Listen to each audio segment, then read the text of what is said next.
A primeira vitrine de governança corporativa da América Latina apresenta. Muito boa tarde a todos presentes. Já começo minha fala agradecendo pela honra do convite, agradecendo a realização deste evento inovador, do Grupo Metamorfose, em especial nas pessoas de Lorena e da nossa querida Renata Jacobina, que infelizmente não pôde estar aqui presente na data de hoje. E eu tenho a grata missão de conversar um pouco com os senhores a respeito da governança privada no âmbito educacional. Olha só que desafio que me propuseram. E eu aceitei porque, particularmente, acredito na importância do ensino. E uma parte da fala do nobre professor Antônio Carvalho me tocou pessoalmente, quando ele disse que o ensino superior está sangrando. Sim, nunca antes houve um cenário tão desfavorável ao ensino superior no Brasil como o que estamos vivenciando atualmente. Então, a governança se faz ainda mais importante. Na verdade, eu diria que indispensável.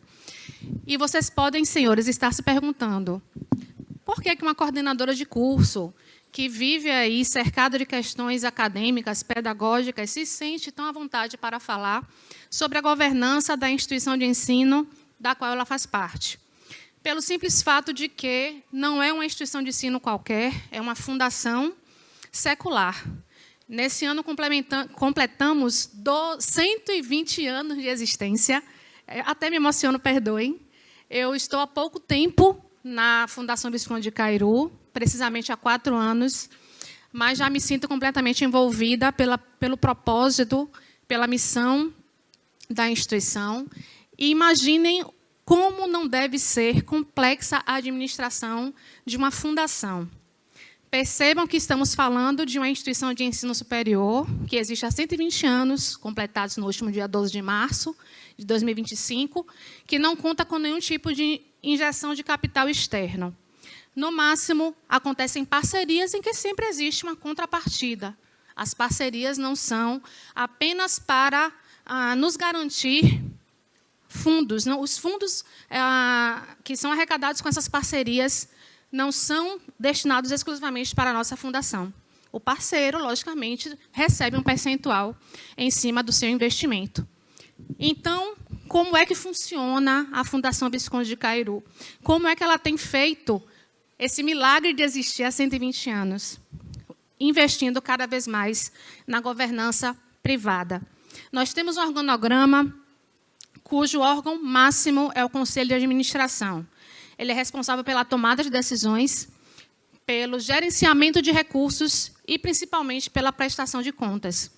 O Conselho de Administração é presidido pelo nosso querido professor Fernando Henrique Oliveira, e abaixo, no organograma, encontra-se o Conselho Fiscal.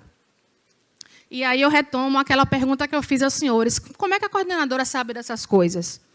Porque nós somos uma cooperativa de professores. Nós temos uma Assembleia Geral formada por todos os docentes da instituição com poder de voto, que reúnem-se de forma ordinária ou extraordinária, a depender da necessidade. E todos nós sabemos exatamente como funciona a nossa instituição de ensino superior. Nós temos acesso à prestação de contas permanente, ou seja, nós temos o pilar da transparência como um dos principais. Temos o pilar da ética e o desafio de fazer com que a nossa instituição continue tendo credibilidade perante a sociedade. Porque a nossa missão é uma missão nobre, é a missão educacional. E uma vez que a credibilidade deixa de ser existente, perde-se a real função de continuar fazendo parte da sociedade. Mas, de todas as formas possíveis, a Faculdade de Cairu permanece aí galgando cada vez mais espaço. E é com muita satisfação que eu compartilho com os presentes que o curso de Direito é o curso caçulinha da instituição, completou 6 anos, e nós somos o curso com o maior quantitativo de alunos da instituição, avaliados com nota 5 pelo MEC. Também a nossa instituição foi avaliada com nota 5 pelo MEC. sem ter nenhum tipo de finalidade lucrativa. Como é que essa fundação se mantém de pé? Como é que a gente sobrevive? Através do pagamento de mensalidade dos alunos. A mensalidade é revestida para a nossa própria continuidade de existência. Os professores são remunerados, os nossos colaboradores, funcionários também recebem seus salários mensalmente a partir do pagamento das mensalidades, dos cursos de extensão que são realizados, das palestras, dos cursos livres, das exposições. Então, nós estamos sempre em busca de alternativa para fazer com que o nosso ativo esteja maior que o passivo. Nem sempre é possível, porque estamos falando de uma realidade brasileira. Não podemos esquecer que, além de estarmos no Brasil, estamos no Nordeste. Apesar de Salvador ser uma capital importante no Nordeste, nós temos as dificuldades que não podem deixar de ser mencionadas. E o que é que nós podemos, então, imaginar para uma instituição desse porte e com esse tempo de existência? A atuação forte do compliance. Nós temos aí uma instituição chamada Instituto Futor, que foi recentemente acrescentada ao nosso quadro de núcleos, por assim dizer, para fortalecer a fiscalização do funcionamento institucional.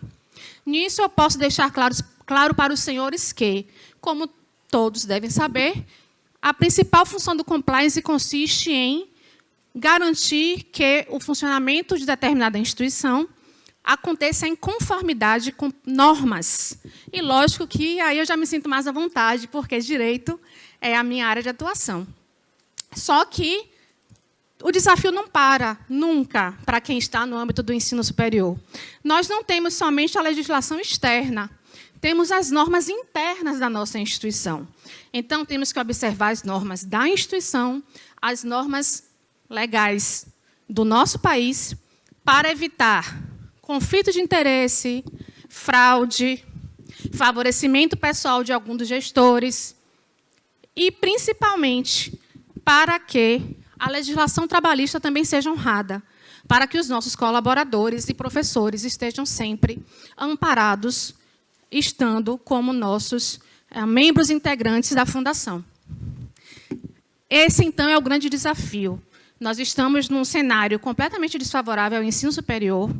A nossa missão é puramente educacional, não temos injeção externa e precisamos cumprir à risca tudo que a legislação exige.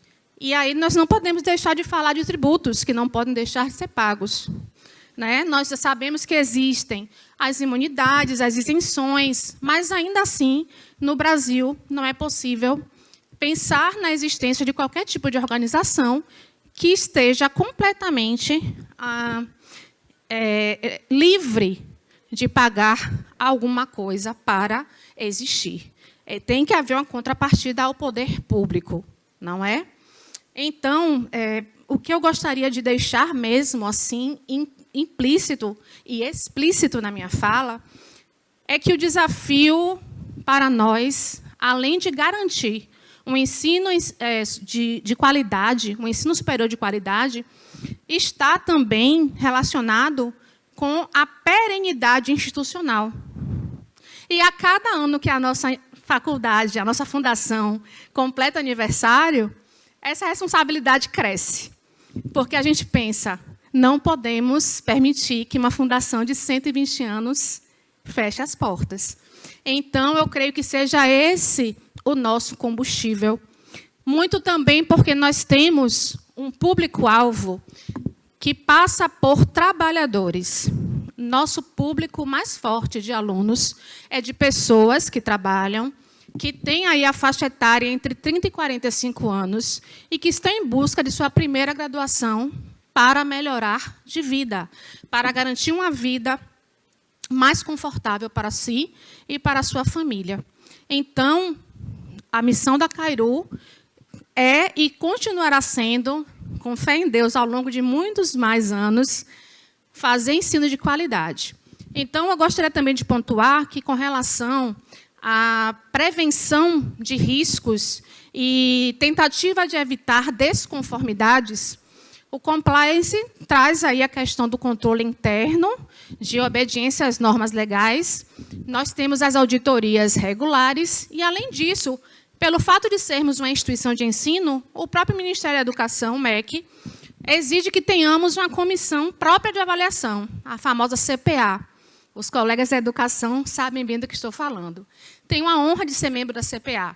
Então, como vocês podem perceber, eu estou mergulhada realmente nesse contexto, e isso me dá muita legitimidade, inclusive, para organizar o meu curso. Porque, sabendo das dificuldades que existem nos bastidores, sabendo das dificuldades que não precisam chegar ao conhecimento dos alunos, eu consigo organizar o curso de forma que ele seja possível, sem trazer nenhum tipo de perda e, de preferência, que possa agregar financeiramente à nossa instituição, porque ela depende exclusivamente do que arrecada. Então, basicamente, era essa a mensagem que eu gostaria de trazer para vocês. Talvez o tema, a princípio, tenha soado um pouco estranho, governança privada na educação, e mais ainda quando se fala de uma fundação. Por que existe essa necessidade? Porque nós não podemos nos descredibilizar perante a sociedade. Nós temos uma missão, somos acompanhados regularmente pelo Ministério Público do Estado da Bahia, e é realmente uma tarefa hercúlea estar gerindo essa faculdade. Gostaria, inclusive, de mencionar a presença aqui da nossa vice-presidente, professora Rosilene Cruz, que trouxe para a nossa instituição o toque feminino, nos representa, né, Pro? E que tem aí a sua formação em administração. Ela terá a oportunidade de falar também com os senhores sobre a experiência, os cases de sucesso, mas eu já digo que eu tenho a honra de ter, como representante feminina da nossa gestão, uma egressa da própria gestão.